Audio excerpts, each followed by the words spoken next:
हम एक सुंदर संसार में रहते हैं। आपके अगल बगल अद्भुत वस्तुओं को देखें। आओ हम आरंभ में चले और देखें कि बाइबल इसके बारे में क्या बताती है कि यह कैसे आरंभ हुआ।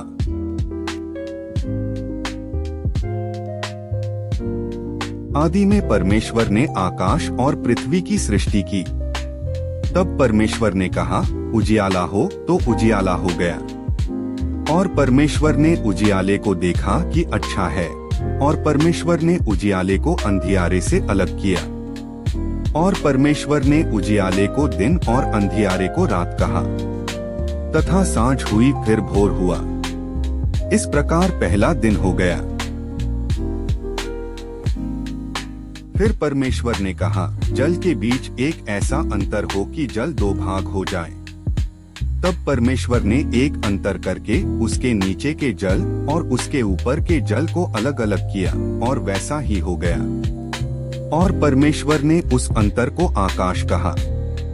तथा सांझ हुई, फिर भोर हुआ। इस प्रकार दूसरा दिन हो गया। फिर परमेश्वर ने कहा, आकाश के नीचे का जल एक स्थान में इकट्ठा हो जाए और सूखी भूमि दिखाई दे। और परमेश्वर ने सूखी भूमि को पृथ्वी कहा, तथा जो जल इकट्ठा हुआ उसको उसने समुद्र कहा। फिर परमेश्वर ने कहा, पृथ्वी से हरी घास तथा बीज वाले छोटे छोटे पेड़ और फलदायी वृक्ष भी, जिनके बीज उन्हीं में एक एक की जाति के अनुसार होते हैं, पृथ्वी पर उगे। इस प्रकार तीसरा दिन हो गया।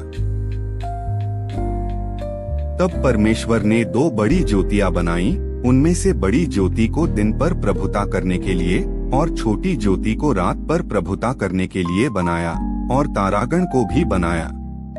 तथा सांझ हुई, फिर भोर हुआ। इस प्रकार चौथा दिन हो गया।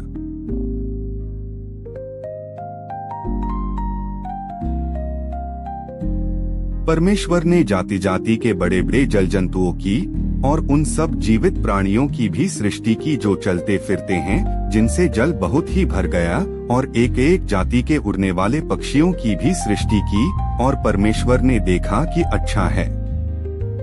परमेश्वर ने यह कहकर उनको आशीष दी, फूलो फलो और समुद्र के जल में भर जाओ, और पक्षी पृथ्वी पर बढ़े। तथा सांझ हुई, फिर भोर हुआ। इस प्रकार पांचवा दिन हो गया। परमेश्वर ने पृथ्वी के जाति जाति के वन पशुओं को और जाति जाति के घरेलू पशुओं को और जाति जाति के भूमि पर सब रेंगने वाले जंतुओं को बनाया।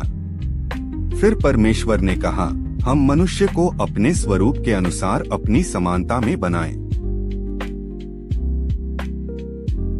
तब परमेश्वर ने अपने स्वरूप में मनुष्य को रचा, नर और नारी के रूप में उसने मनुष्यों की सृष्टि की।